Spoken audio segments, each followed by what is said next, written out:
friends. Welcome back to the Rising Podcast. This is Melanie Penn. I'm Melanie, and the Rising is all about the resurrection. Today, I'm talking with Joseph Yu. He's an Episcopal priest based just outside of Houston, in Houston, Texas. And I found Joseph on social media. He's got a major TikTok following, over 100,000 followers. He has a similar substantial following on Instagram. And what I love about Joseph is his, it's half nerdy, half pastoral, half funny, very just regular, accessible, refreshing tone on social media. I think social media is a powerful place for people to help people. And that's exactly what Joseph is doing. Joseph was born in Korea. He lives in Pearland, Texas with his wife and son, and his church is Mosaic Episcopal Church. It's a church that he planted, and if you're in the Houston area, I'd encourage you to go check it out. This is my conversation with Joseph Yu.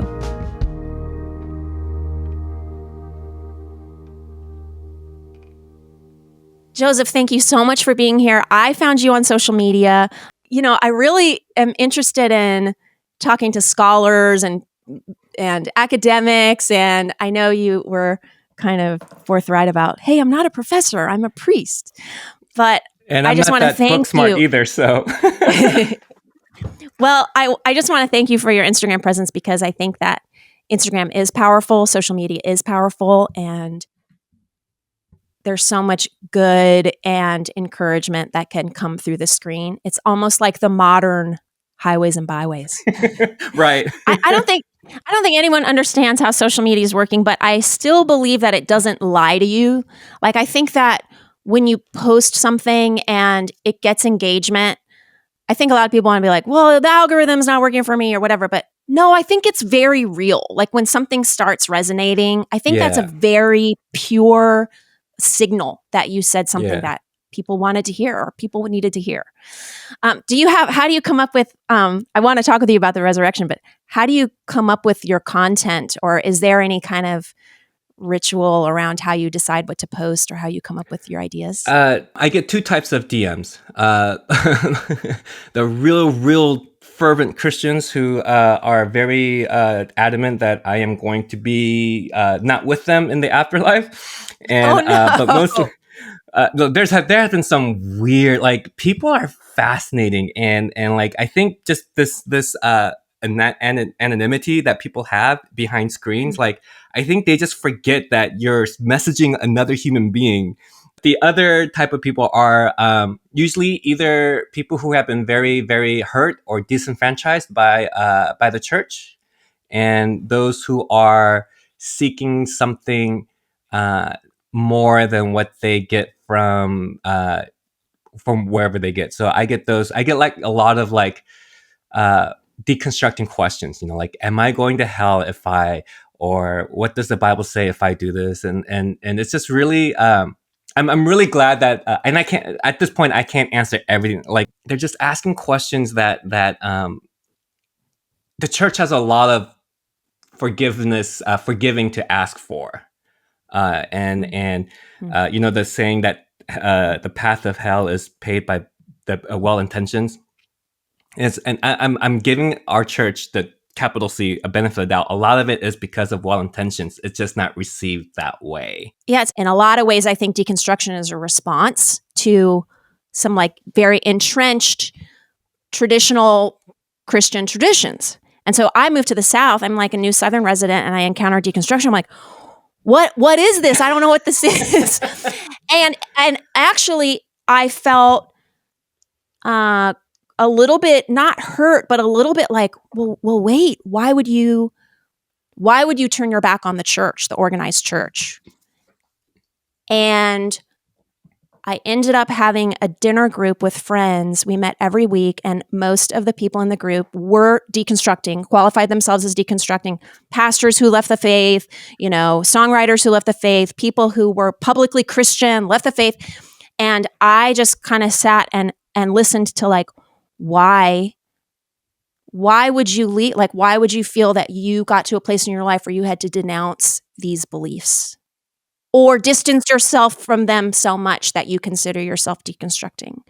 And it's the best thing that I did, because I was able to, like, understand how bad teaching is like dynamite to someone. You can literally blow up someone's belief system. You can blow up their heart. You can blow up any kind of fundamental work that God's trying to do. I mean, bad theology can literally kill someone. Yes, I totally agree. I totally agree. And I think it, like, I kind of get chills when I think about it, because one of the like overarching themes was, oh, well, I was just told that I was just told God couldn't even look at me without, like, I'm so sinful that God can't even look at me without Jesus in between. I was told I was a worm. I was told this. It's like, no grace, no acceptance, Yeah, like, no where's the love love. in that message, right? Like, you're a worm? Like, who calls someone a worm? Yeah. Oh, but in the name of Jesus, it's like, no, that doesn't erase the damage. So yeah. This is kind of a loaded question, but can you remember when you believed that the resurrection happened? Is there a moment in your life where you're like, I think this happened. I believe this. I was literally born into the church. I mean, when my mom was pregnant with me, this was years, time way before you can predict the sex of the child. She would go to church every day, and she told me that she would pray the Hannah prayer, like, if God, if you give me a son, I will dedicate him to ministry. And I was like, that's so Wow. unfair. Like, give me a chance to make my own type of life. But it's just been a steady presence. I went to a fairly progressive seminary, and from a background of traditional and conservative and immigrant, type of setting. And I tell people when they go to seminary, you basically, everything you know about life, God, and whatever is shattered. Mm. Seminary was a deconstruction process for me, and I realized that I I have to have non-negotiables, where regardless of, if I can't explain it, it's going to be part of my faith. Everything else is up for grabs. I might think this way for one season, I might think that way for a different season, but and one of my non-negotiables is basically from the creed. One of my non-negotiables is that the resurrection for me is literally what happened. A couple of my colleagues are questioning the, resurrection. Was it physical? Was it just spiritual? Whatever. But I'm like, no, I don't want to go there. For me, I can't explain it. The resurrection is what drives us as a religion. Without the resurrection, there is no Christianity. So it's just been a big part of my life for the past, 44 years.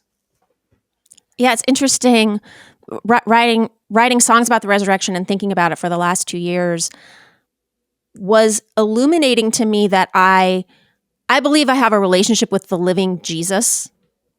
I can't explain that. It's a mystery to me, but I know I have a relationship with Jesus, that Jesus is alive. But I realized I hadn't really thought about the event of the resurrection. Like, the event that happened, like a dead person came back to life. And I think it's interesting that we don't actually talk about it as an event that much. Like, in Christendom, we talk about a lot of things, but I don't know if we talk all the time, like, hey, isn't this wild? Like, you and I believe that someone was dead and came back to life. That is wild. It's totally wild. And like, what is everyday life supposed to look like if we believe that someone came back from the dead? Yeah. In some church communities, you're not even supposed to ask those kind of. You're not even supposed to even have this kind of thoughts, because you're just supposed to believe what the pastor tells you, right? And I grew up in a tradition, like, if you questioned anything, it's because you lack faith. And so for like a good chunk of my time, like, I thought doubt was the opposite of faith, right? Because you can't ask questions, but doubt isn't the opposite of faith. Certainty is. Once you're certain about something, you don't need faith because you have all the answers. So, but the church constantly moves towards certainty rather than mystery, right? Like, they want to have everything explained. I can guarantee you that more people are in the Holy Saturday space than they are in the resurrection space, or than they are in the Good Friday space. They're in this unknown space where Good Friday is we all experience Good Friday. That's when something bad, tragic, life-altering event happens.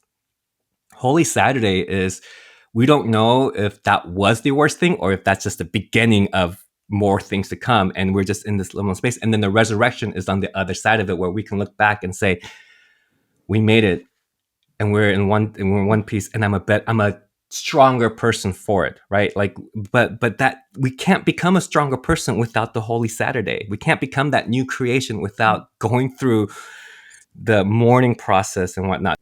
Totally. What would be if you had to tell someone about Easter weekend from Good Friday, Christ is taken down from the cross, put in the tomb, and he was put in a tomb quickly, right? Because the Sabbath was about to start. Like, how would you, even with your creative imagination, your sacred imagination, walk through that period of time between Christ in the tomb and then the third day? So Good Friday is the moment that friendship relationship fractured for good, right? It's broken. It's absolutely painful.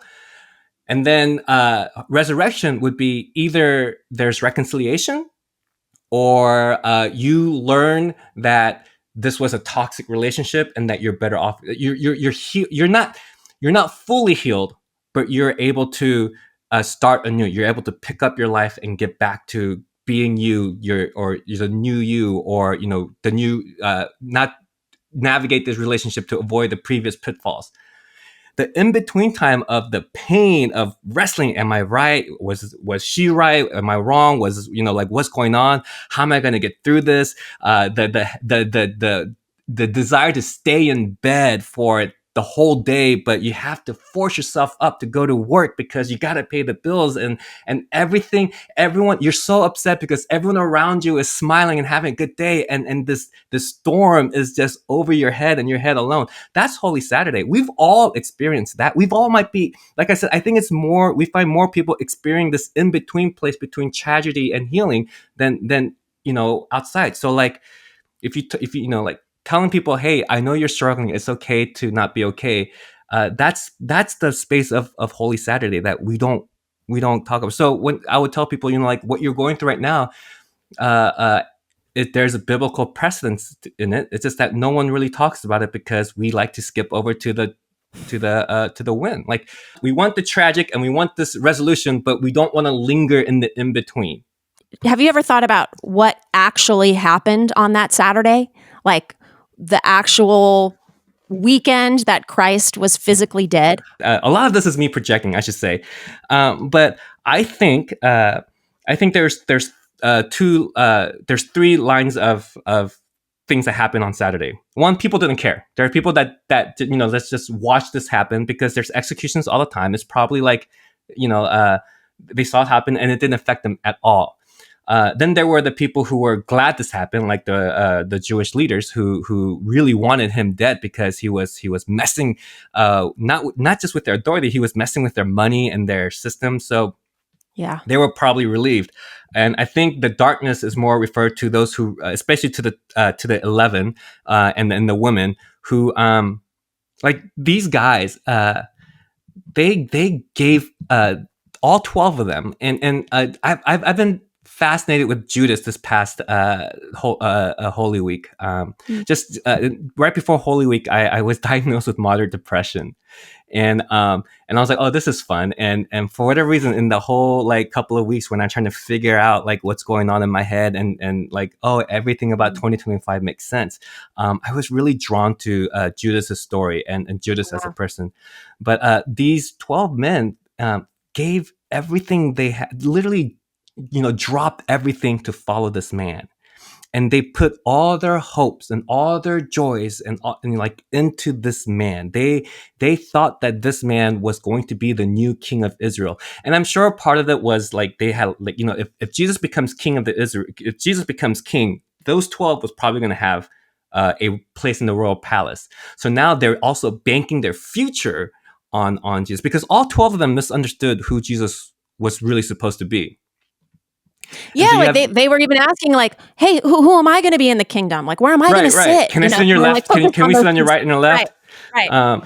And so when this person who they thought would never die is dead, like they have nothing I mean, I would bet that some of them even thought that they were bamboozled, right? Like 3 years they Mm. follow this man ins and outs, and now he's dead, and they have nothing to look forward to, and that's why you see them. They're scared for their lives too, because they're out. The leaders are probably out to kill anyone who was associated with Jesus, because they want to squash any type of Yes. rebellion. So that's why you see these disciples in the room when Jesus first appears to them, because they're scared.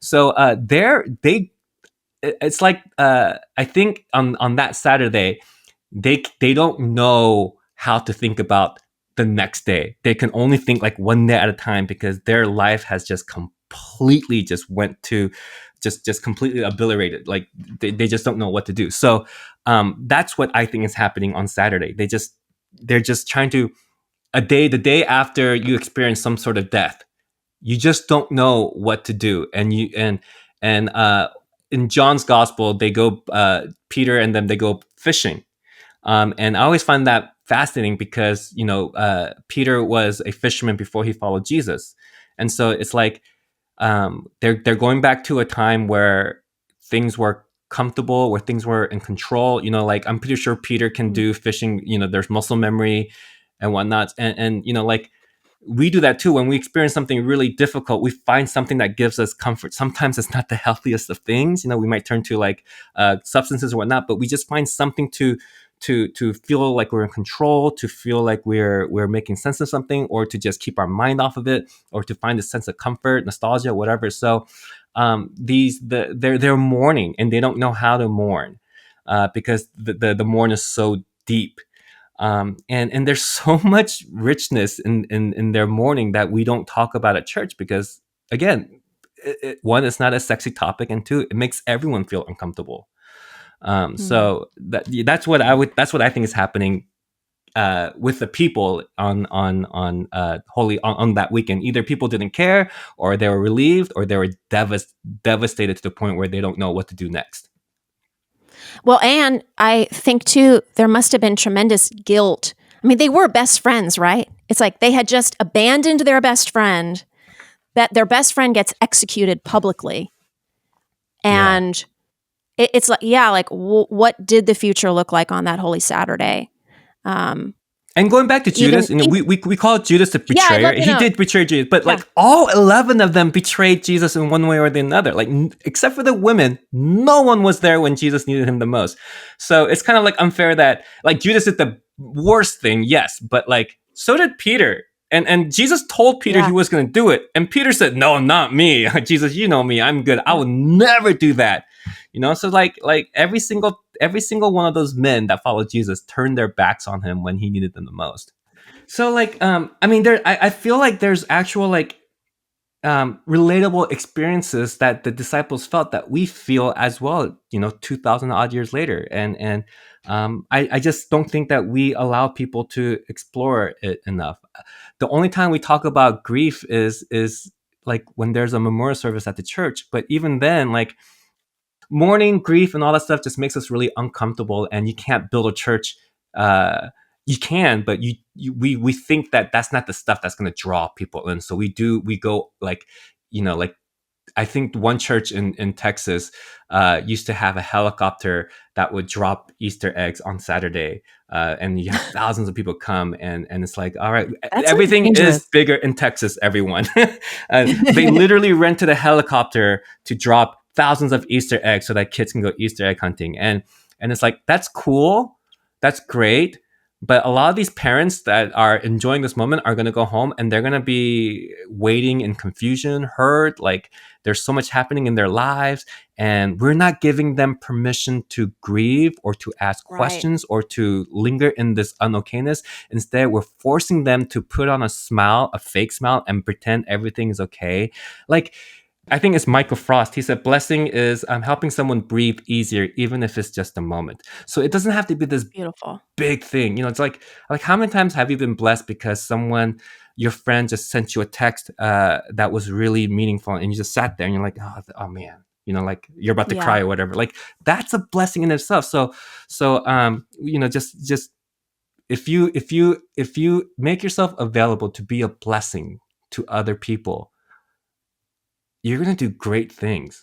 You're going to make an impact in people's lives. And that's what we should focus on. So, Joseph, I feel like that's a great place to kind of wrap up. I would talk with you 2 more hours, but you've got a job. You've got work to do, just like you said. So do you. Yeah, we have work to do. We have work to do. Thank you so much for being a part of this. And I hope everyone finds Joseph Uyoo on TikTok or Instagram. Can I add one more thing to this? Yes. My favorite thing, my favorite part of the Easter story is Mary Magdalene in the garden. And after she sees Jesus, Jesus tells her to go tell the disciples that what you have seen. And Mary's statement is, I have seen the Lord. Mm-hmm. And I've always felt that phrase is far more powerful than any other, like, he is risen indeed. Because I have seen the Lord takes the resurrection away from a third person retelling of the story to a first person encounter. And I believe, like, I stopped asking, do you believe in the resurrection? Because belief doesn't, you can believe something and not have it change you. Like, you could believe that tofu is really good for you and never take a bite of tofu. Yeah, that's true. Life, that's true. But if you ask someone, have you seen the Lord? Have you encountered the risen Lord? Like, the Easter is not it's a first person experience, and that's why I love Mary saying, I have seen the Lord, because when you have seen the resurrected Lord, there is no way to go back to your life that was before. And you can see that in Mary, you can see that in all the disciples. So the question is, yes, do you believe in the resurrection? But also, have you seen the Lord? And if you have seen the Lord, how is that affecting your everyday life? Joseph, thank you so much, and I hope to talk again and stay in touch and be friends. Have a great day, and thank you so much. Please be in touch. Thank you. Hey everybody, thanks for listening to the Rising podcast as we look further into the resurrection of Jesus. Did you know The Rising is also an album? The Rising is an album that I wrote that tells the story of Christ's resurrection. Each song on the album is written from a different perspective of someone who was actually there at the resurrection. Each guest on The Rising also has a perspective. And you know what? So do you. I would venture to say that your perspective is the one that I'm most interested in. Would so love it if you'd subscribe on YouTube, Spotify, or Apple Podcasts, and you can find new episodes on any of those platforms as well.